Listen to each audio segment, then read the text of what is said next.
मित्रों नमस्कार। आप सभी का स्वागत गीता सत्संग चैनल पर मैं डॉक्टर हरवंश पांडे करता हूँ। आज एक अति सुंदर वार्ता लेकर प्रस्तुत हुआ हूँ। इसका शीर्षक होगा गागर में सागर। आशा है आप स्वस्थ होंगे, प्रसन्न चित्त होंगे। तो दोस्तों, बात उस समय की है जब पृथ्वी थी ही नहीं, सर्वत्र जल ही जल था। अनुमान लगाइए कैसा दृश्य रहा होगा। उस एकारण जल में श्रीहरि शयन में थे। जागृत होने पर उन्होंने संकल्प किया, एको हम बहुश्याम, अर्थात मैं एक हूं, बहुत हो जाऊं। भाव ये कि वे सृष्टि रचना करना चाहते थे। पर कैसे होगी सृष्टि रचना? तो हरि के संकल्प से उनके नाभि से एक कमल उत्पन्न हुआ। उससे ब्रह्मा जी पैदा हुए। वास्तव में ब्रह्मा के रूप में वे स्वयं श्रीहरि ही थे। ब्रह्मा ही सबसे प्रथम जीव माने जाते हैं। कमल कर्णिका पर बैठे ब्रह्मा जी को कुछ दिखाई नहीं पड़ा तो वे चारों तरफ देखने लगे। इससे वे चार मुख वाले कहे जाते। ब्रह्मा जी को भयंकर प्रलयकारी जल ही जल दिख रहा था। सोचने लगे, ये कमल जिस पर मैं बैठा हूं कितना गहरा होगा, कहीं आधार तो होगा ही। रुको देखता हूं। अंदर गए, पर चलते गए कहीं अंत ही नहीं मिला। बहुत समय बीत गया। ब्रह्मा जी भी मोहित होने लगे तो पुनः पूर्व स्थान पर आकर प्राणायाम से श्वास जीत हुए और 100 दिव्य वर्षों तक तप किया। तब ब्रह्मा जी को ज्ञान हुआ और अपने हृदय देश में ही वे श्री हरि का दर्शन करने लगे। यहाँ उसी दर्शन की एक झलक आप भी पाइए। भागवत जी में जगह जगह अमृत रस छलकता रहता है। आप रसिक जन पीते रहें, पर अतृप्त ही बने रहिए। इच्छा बनी रहे कि अभी और पीने को मिले। तो आइए स्कंद 3 के अध्याय 8 के एक अंश को मैं प्रस्तुत कर रहा हूं।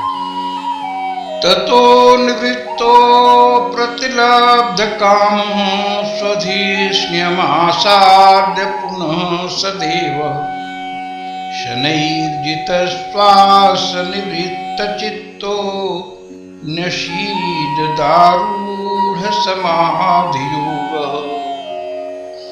अंत में विफल मनोरथ हो ब्रह्मा जी वे वहां से लौट आए और पुनः अपने आधारभूत कमल पर बैठकर धीरे धीरे प्राणवायु को जीतकर चित्त को निसंकल्प किया और समाधि में स्थित हो गए।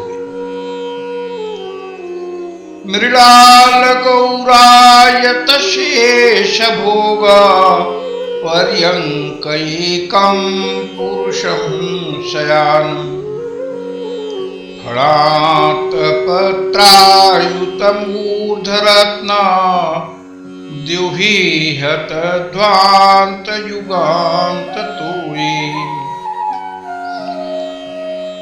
उन्होंने देखा कि उस प्रलयकालीन जल में शेष जी के कमल नाल सदृश गौर और विशाल विग्रह की सैया पर पुरुषोत्तम भगवान अकेले ही लेटे हुए हैं। शेष जी के 10,000 फण छत्र के समान फैले हुए हैं। उनके मस्तकों पर किरीट शोभायमान है। उनमें जो मणियां जुड़ी हुई हैं, उनकी कांति से चारों ओर का अंधकार दूर हो गया है। परार्ध केयूरमणि प्रवेका पर्यस्त दूदांड सहस्त्र शाखम अव्यक्त मूलम भुवनांग्रिपेन्द्र महेंद्र भोगई रदिवीत वल्शम। वे अव्यक्त मूल चंदन वृक्ष के समान हैं। ये महामूल्य केयूर और उत्तम उत्तम मणियों से सुशोभित उनके विशाल भुजाएं मानो उनकी सहस्त्रों शाखाएं और चंदन के वृक्षों में जैसे बड़े बड़े सांप लिपटे रहते हैं, उसी प्रकार उनके कंधों को शेष जी के फणों ने लपेट रखा है। चराचरौ को भगवन् महीन्द्र बंधुं सलिलोपगूढ़म् किरीट साहस्र हिरण्य श्रृंगम आविर्भवत् कौस्तुभ रत्न गर्भम। वे नागराज अनंत के बंधु श्री नारायण ऐसे जान पड़ते हैं मानो कोई जल से घिरे हुए पर्वतराज ही। पर्वत पर जैसे अनेकों जीव रहते हैं, उसी प्रकार वे संपूर्ण चराचर के आश्रय हैं।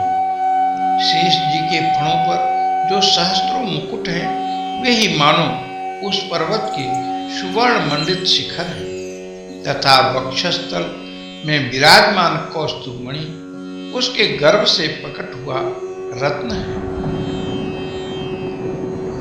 तर्ह्येव तन्नाभिसरः सरोजम् आत्मानमम्भः श्वसनं वियच्च ददर्श देवो जगतो विधाता नातः परम लोक विसर्ग दृष्टि। तब विश्व रचना की इच्छा वाले लोक विधाता ब्रह्मा जी ने भगवान के नाभि सरोवर से प्रकट हुआ वह कमल, जल, आकाश, वायु और अपना शरीर, केवल ये 5 पदार्थ ही देखे, इनके सिवा और कुछ उन्हें दिखाई न दिया। सकर्म बीजं रजसोपरक्तः प्रजाः शिश्रिक्षन्नियतेव दृष्ट्वा अस्तौ द्विसर्गा विमुखस्तमीढ्य मव्यक्तवर्त्मान्यभिवेशितात्मा।